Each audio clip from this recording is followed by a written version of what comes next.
지난주부터 하나님 나라 비유에 대해서 같이 말씀을 나누고 있습니다. 오늘은 비유의 두 번째 시간입니다.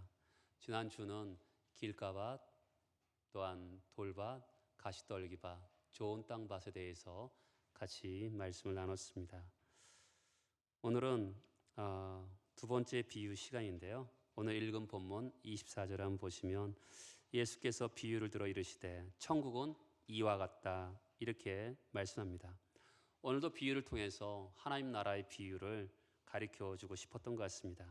특별히 오늘은 하나님 나라에 대해서 우리가 오해하고 있는 부분들이 있습니다.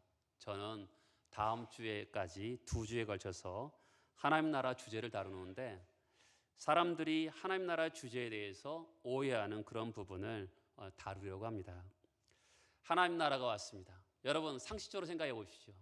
하나님 나라가 왔으면 어떻게 될 것 같습니까? 굉장히 큰 놀라운 변화가 올 것 같습니다.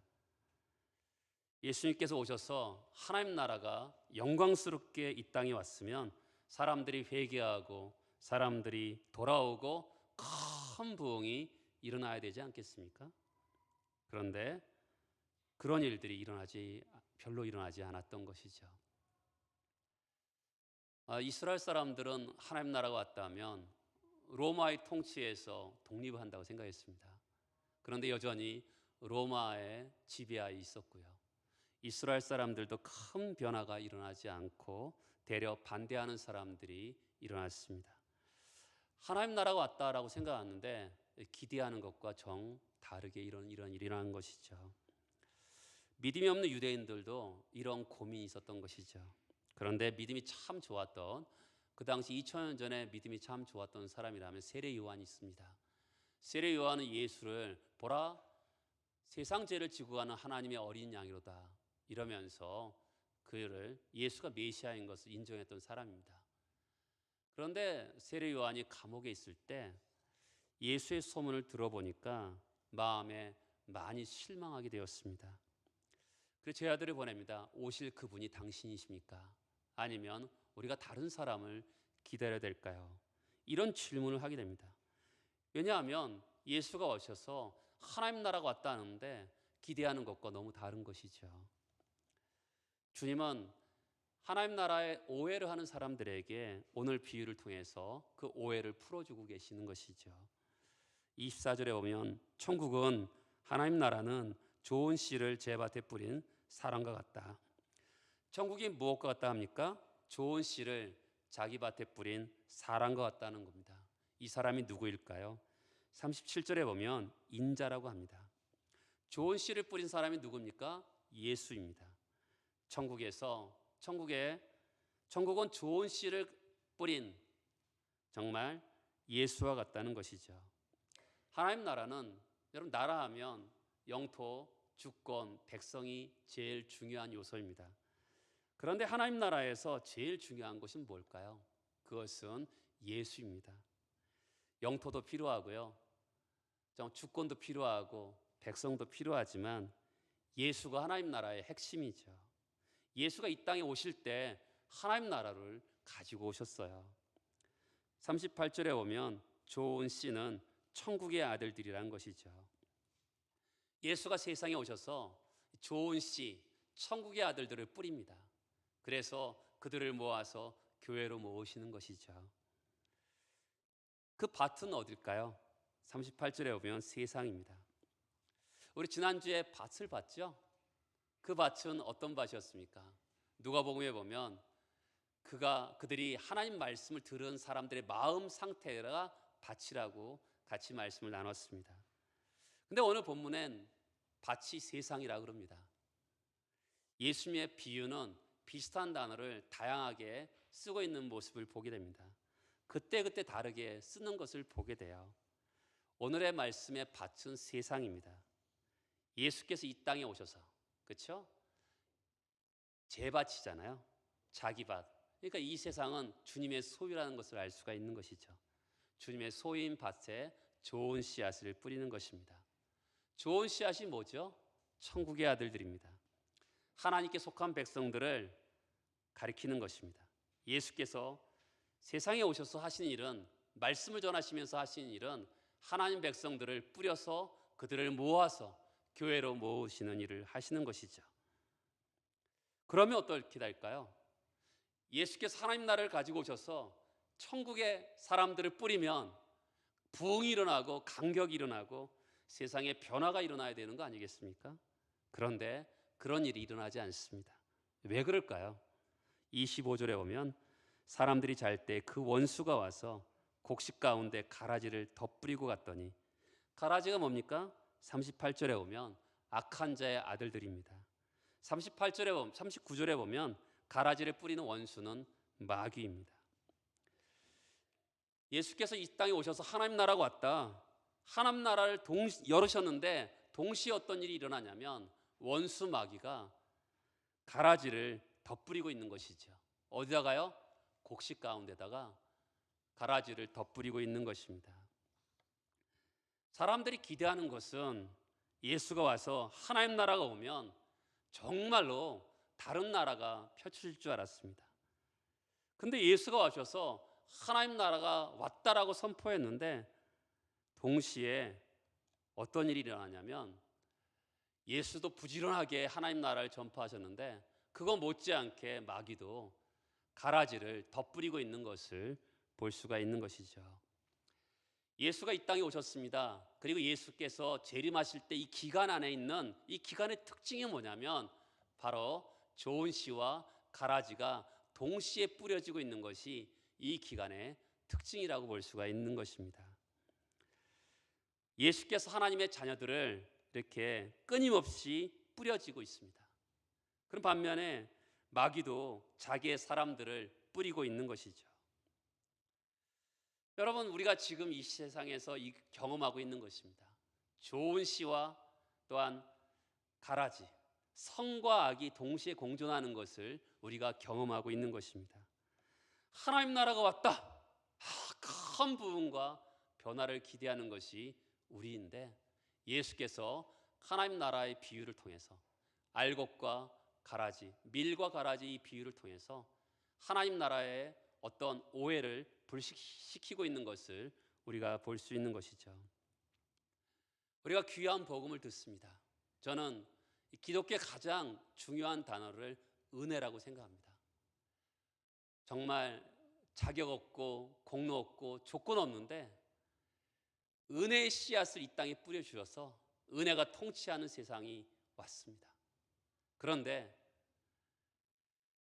자격 없고 조건 없고 공로가 없는데 그러니까 사람들이 어떻게 합니까? 방종합니다. 방탕의 씨앗이 동시에 뿌려지는 것이죠. 정말 은혜를 받았어요.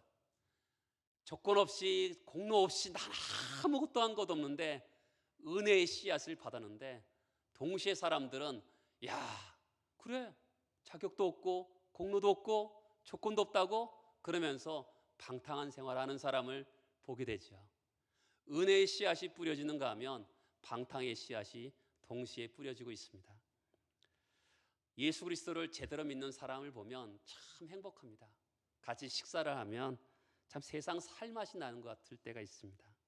그런데 이런 믿음의 씨앗 옆에 위선의 씨앗, 제대로 믿는 사람을 만나면 정말 가물었을 때 맹수를 먹는 것 같은 시원함이 있는데 위선적인 사람, 겉으로는 겉멋이 들었는데 속으로는 가짜인 사람을 만나면 마음에 상처를 받기도 합니다.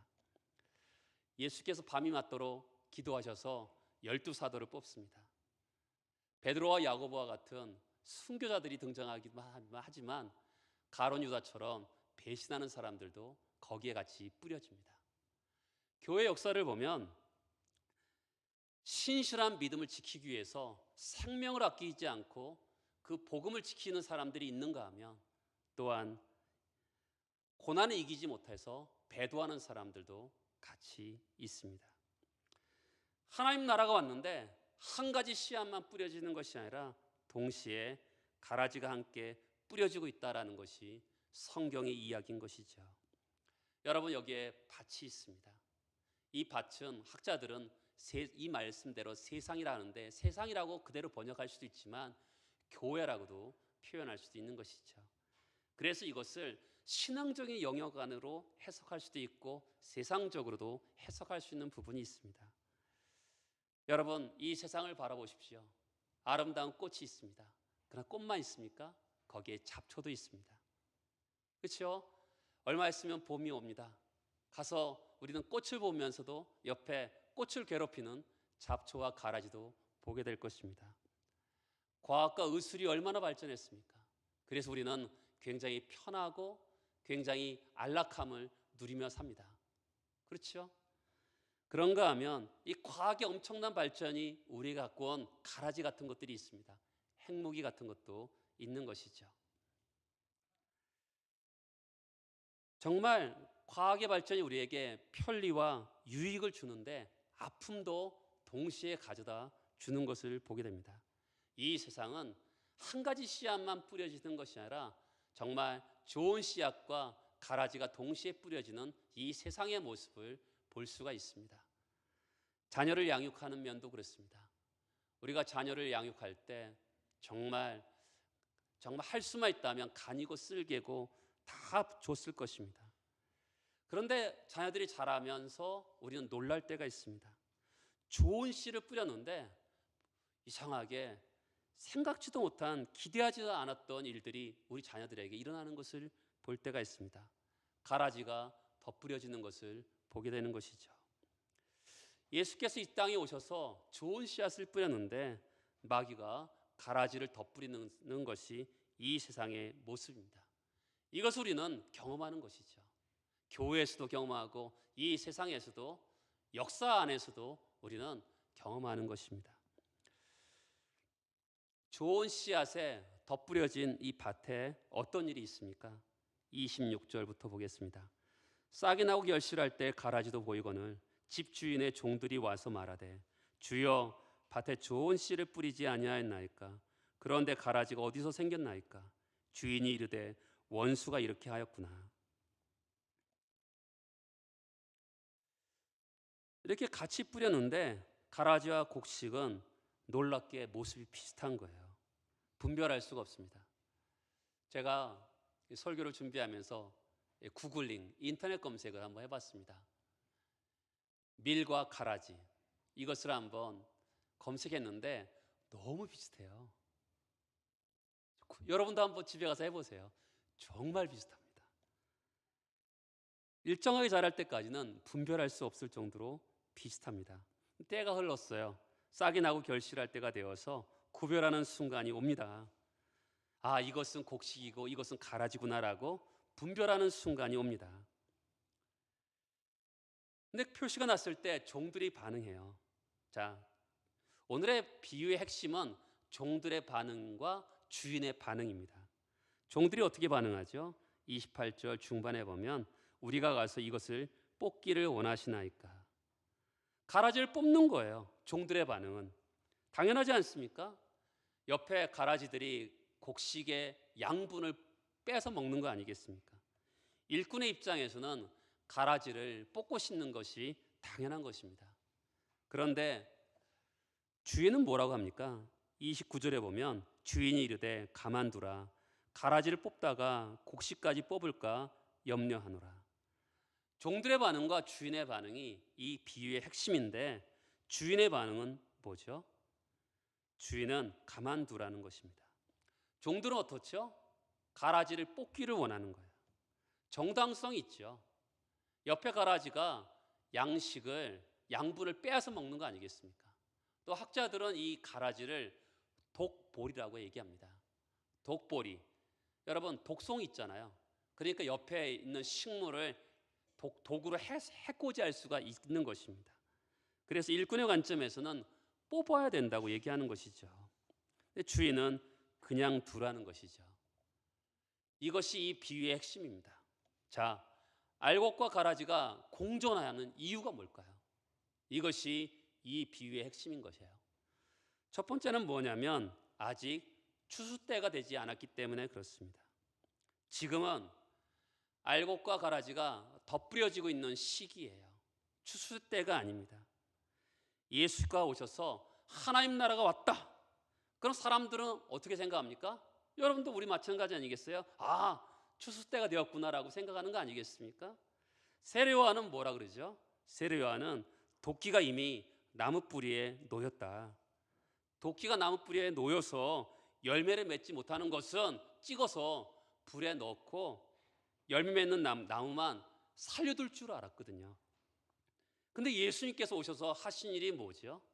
예수님께서 오셔서 하신 일은 십자가에서 죽으세요. 그래서 어떤 죄인도 멸망하지 않고 죄를 용서해 주고 그리고 구원으로 오는 은혜의 새로운 시기가 예수께서 오시면서 열어졌습니다. 하나님 나라가 오면 정말로 새로운 때가 올 거라고 생각했는데 지금은 추수 때가 아니죠. 은혜가 죄인들에게 적용이 되어서 죄 용서함을 받고 생명 안으로 들어가는 정말 은혜의 시기가 도래한 것입니다. 예수께서 좋은 씨앗을 뿌려서 천국의 아들들을 생산해 내시고 마귀는 덧뿌려서 자기의 악한 자의 아들들을 덧뿌리고 있는 이런 시기입니다. 여러분, 지금은 그런 시기에 추수 때가 아니에요. 좋은 씨앗들이 심겨지고 하나님 백성들이 태어나고 하나님 백성들이 모여지는 때가 지금이거든요. 근데 종들은 잘 분별하지 못해서 지금 어느 때라고 생각합니까? 추수 때라고 생각하는 거예요.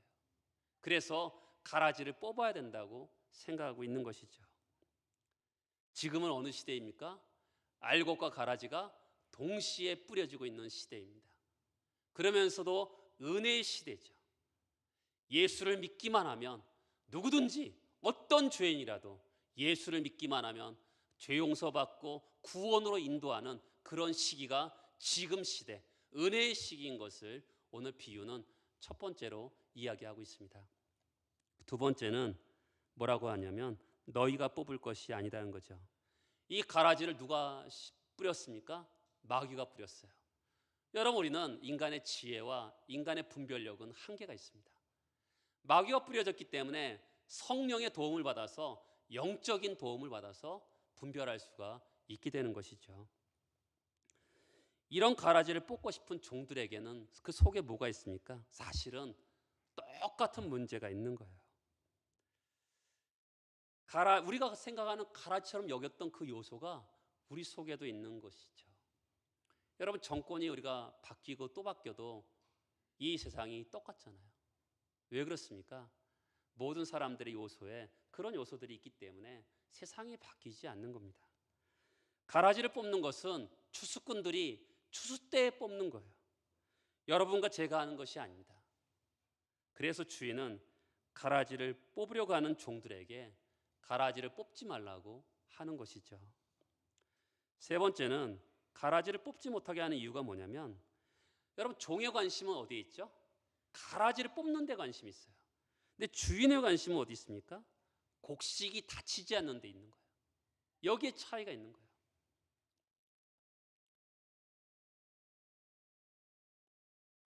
어느 순간에는 바깥으로 보면 싹이 나고 곡식이 여물 때 보면 이제 이게 가라지인지 알곡인지 분별이 되기 시작합니다. 겉으로는 분별이 돼요. 근데 문제는 이 뿌리에 있습니다.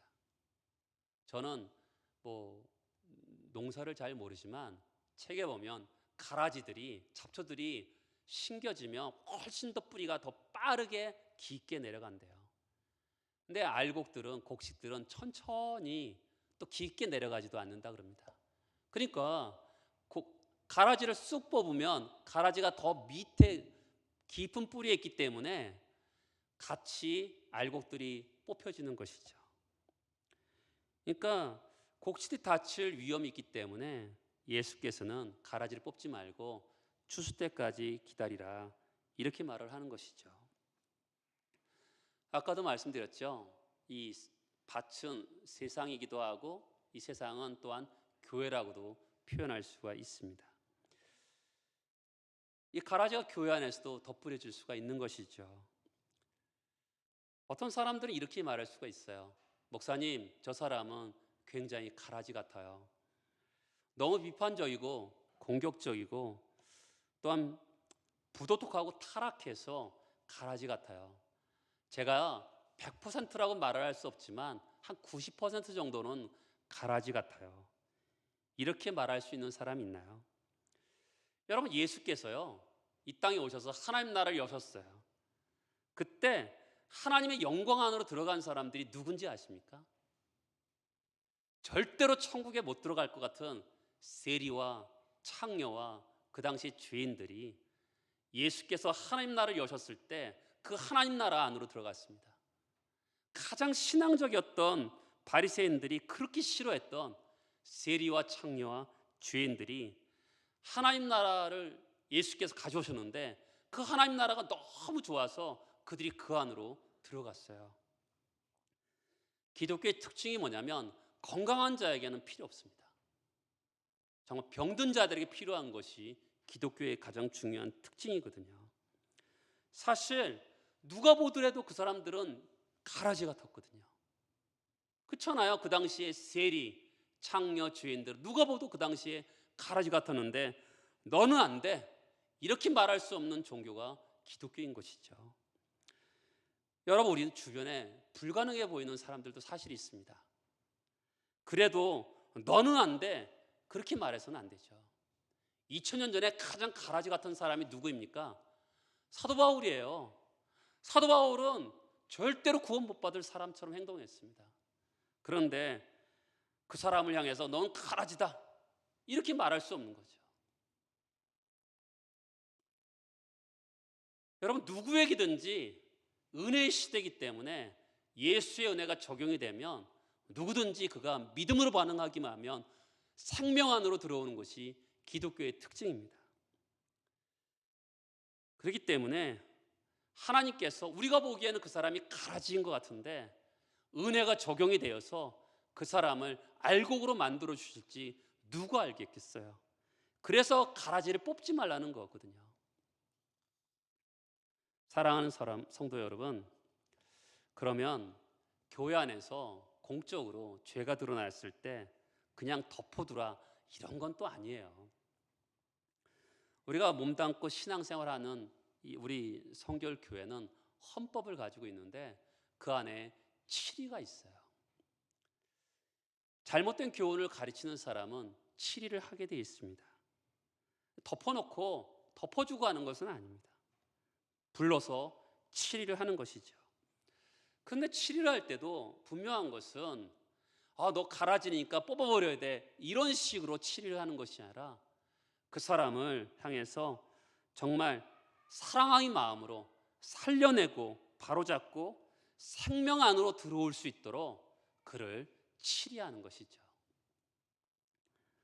그냥 가래처럼 끊어내고 생명과 관계없는 처럼 끊어내는 것이 치리의 목적이 아니라 그 사람을 살리고 세우는 것이 치리의 목적인 것이죠. 사람을 살려서 건강하게 자라도록 하는 것이 치리의 핵심인 것입니다. 어떤 순간에도, 치리의 순간에도 교회의 거룩을 유지하며 그 사람을 살려내도록 하는 것이 치리의 핵심이라고 할 수 있는 것이죠. 갈라디아서 6장에 보면 이런 말씀이 있습니다. 형제들아, 사람이 만일 무슨 범죄한 일이 드러나거든 신령한 너희는 온유한 심정으로 그러한 자를 바로잡고 너 자신을 살펴보아 너도 시험을 받을까 두려워하라. 너희가 짐을 서로 지라. 그리하여 그리스도의 법을 성취하라. 죄의 문제를 지적할 때 치리하는 이유는 뭐냐면 그의 짐을 지기 위해서 하는 거죠. 여러분, 이렇게 정당들을 보면 어떤 문제가 생기면 어떻게 합니까? 탈당을 해요. 탈당을 한 다음에 사람들이 당에다가 물어봅니다. 무슨 문제가 있지 않습니까? 그 사람 우리 당 사람 아닙니다. 이러면서 꼬리 자르기를 합니다. 그렇죠? 처음에 올 때는 환영을 하는데 문제가 생기면 그 사람 우리와 관계없습니다 하고 꼬리를 자릅니다. 우리도 우리 안에서 어떤 죄가 발생했을 때 문제가 생기면 그 사람 이미 우리 교회 오지 않습니다. 이렇게 말하고 지나가는 것은 공동체의 책임이 아니죠.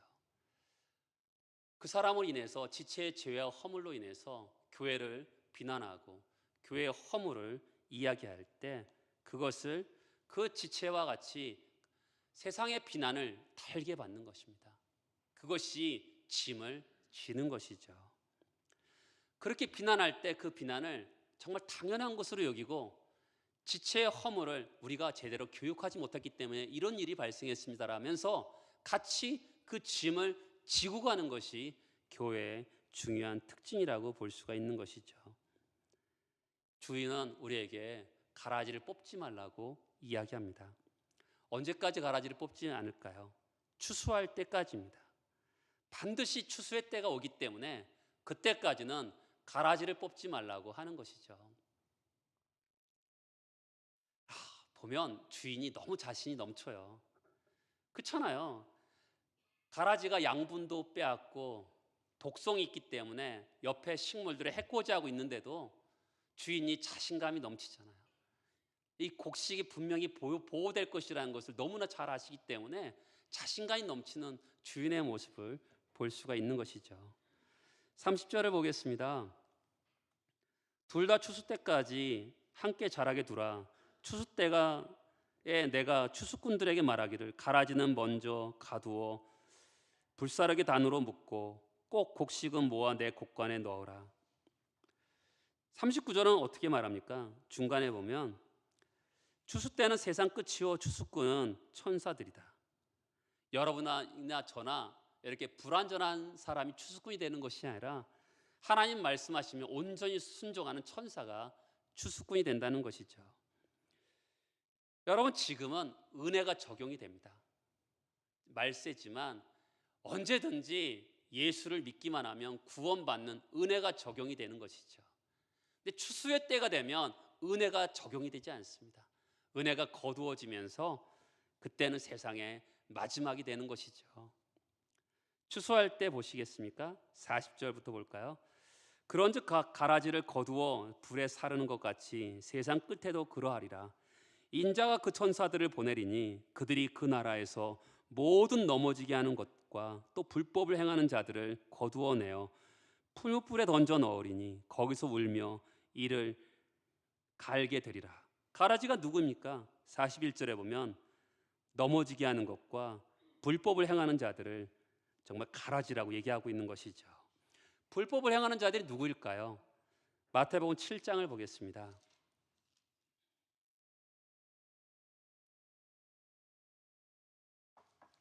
마태복음 7장 22절입니다.